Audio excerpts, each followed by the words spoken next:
Hello there, and welcome to the Marketing SOS Show.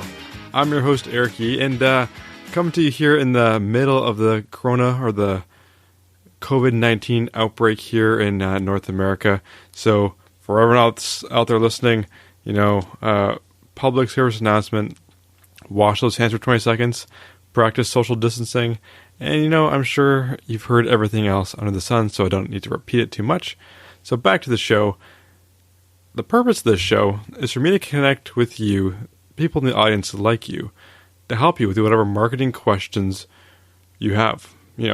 Doesn't matter how big or how small they are, or what your background is, whether you're a small business owner or a student, whatever. I'm here to help. So drop me a line at eric@marketingsos.ca. I'm happy to take all kinds of questions. Please throw some weird ones at me. I'd love for any unique, kind of one-of-a-kind questions, because those are the kinds that will help me grow as a marketer myself. So today's episode, we have a question from Tyler, who's having a little bit of an issue looking at a new opportunity in the marketing field, and whether or not it's a scam. So let's hear from Tyler just after this.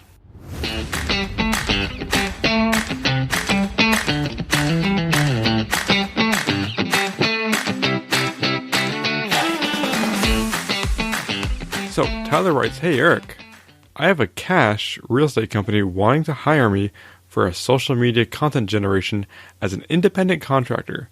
I get paid for each property deal closed. Is this shady?" Their team goal is a minimum of 10 closings per month, and compensation for me is $450 for every closing, and I'm expected to work 24 hours per week. My gut says abort, but my bank account says do whatever to get some money. I need a gut check here, Tyler. Oh, well, Tyler, my initial gut feeling on this one lines up with yours. Get out of there. But let's not jump to conclusions. Let's break it down a little bit. So how will you or this company establish that you actually contributed properly to getting sales closed? Now, I assume you're only getting paid this commission fee, which is what it is here, if it can be proved that your efforts contributed towards that closing.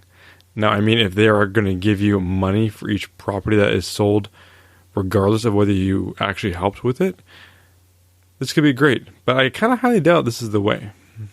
So how do you prove your numbers? It's going to be tough to do. Now, real estate is a huge purchase and often a multi-touch transaction, meaning the customer may see the listing in the newspaper, then go online, then speak to the real estate agent, then get marketed to through digital remarketing, or they may just happen to walk into an open house on the weekend. My point being is it's very difficult for you to quantify that you contributed to whatever degree it is to the final sale. So if you get paid $450 per close, it's not a terrible gig. But if it's only on proof of contribution, then you have a problem. There are too many ways that they can screw you out of it. Now, all that being said, how are you to even know when the deals close? Aside from the listing disappearing off their website, how would you actually know? They could just sweep it under the rug and say, hey, the seller decided to pull back or go somewhere else or not put on the market.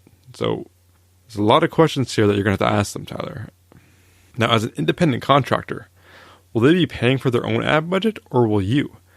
Real estate is an expensive area, especially in cost per click. Cost per click is essentially, for those out there who don't know about it, every time someone clicks on a link, whether that's on Facebook or Google, wherever it is, for every click, you have to pay money. So if you're trying to put your ad in front of a customer and they click on the link, it might cost you 5 cents, 15 cents, $1.50, $5, who knows? It all depends on your area and how competitive those keywords are that you're trying to get your ad in front of. Now, real estate is expensive here because it is so competitive. Think about how high some of these commissions are on these houses. Like a $400,000 house at a 4% commission is looking at $16,000 to that real estate agent. There's a lot of incentive for these agents to dump money on Google and Facebook advertising to make that sale. If the company expects you to foot the bill and then charge them afterwards, spoiler alert, you're never going to get paid. Now, in summary, if you get paid regardless of whether you can actually prove that you helped with the sale, then it's not that bad of a part-time gig. if you have to prove your contributions to the sale, you need to ask some very specific questions and ensure you get everything in writing. Now, from the sound of it, Tyler, your bank account needs it. And I assume you aren't working otherwise. So I'd say maybe give it a go for a couple of weeks and see what that first payout is like. Now, before you do that, you really should ask them some of these questions to get more information before you can really understand this opportunity fully and decide what's best for you.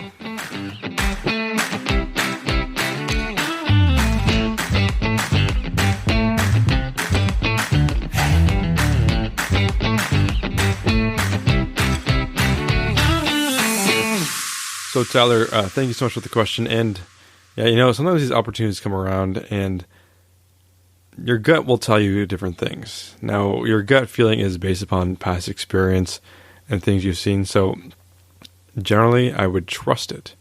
But in this case, just from some of the way you ask some of these questions, I don't know if you have all of the answers. You may need to go back and get some clarity on these things with them.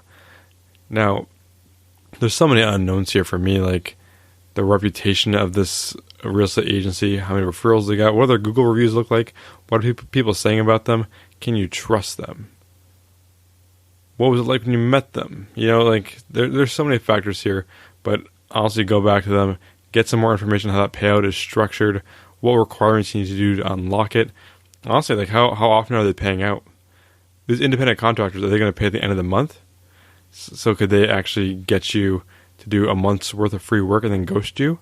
So a lot of great questions here. So think through all these things. How are you going to get paid? How often? How are they tracking those hours? How are they tracking your contributions? What value are they placing on social media and things like that? So really take some time, take a pen and paper, and sit through this. You don't need to rush into it. Now, it's a small commitment. You can always walk away from it as an independent contractor. And if they give you any documents to sign, get them hopefully reviewed by a lawyer, or you go through them with a fine-tooth comb just to make sure that there's nothing fishy in there. And that is this week's pro tip, is read those contracts. No matter what the contract is, for everyone out there listening, make sure you review the contract or you have a lawyer review it. There's so many... The saying is true that the devil is in the details. So don't get caught with your pants down on any deal. I have in the past, and I have learned my lesson. It will never happen again. Hopefully. Now, with all that being said, thank you all so much for tuning in this week. And please drop me a line at eric@marketingsos.ca. I'd love to help you with your marketing question and feature it on an upcoming episode of the show. And if you could be so kind to leave a ratings and review in whatever podcast player you listen to, the Marketing SOS show and myself would truly appreciate it. And it helps kick things up a notch and helps the show grow. So with that, my name is Eric Yee. Thank you again for listening, and I am out.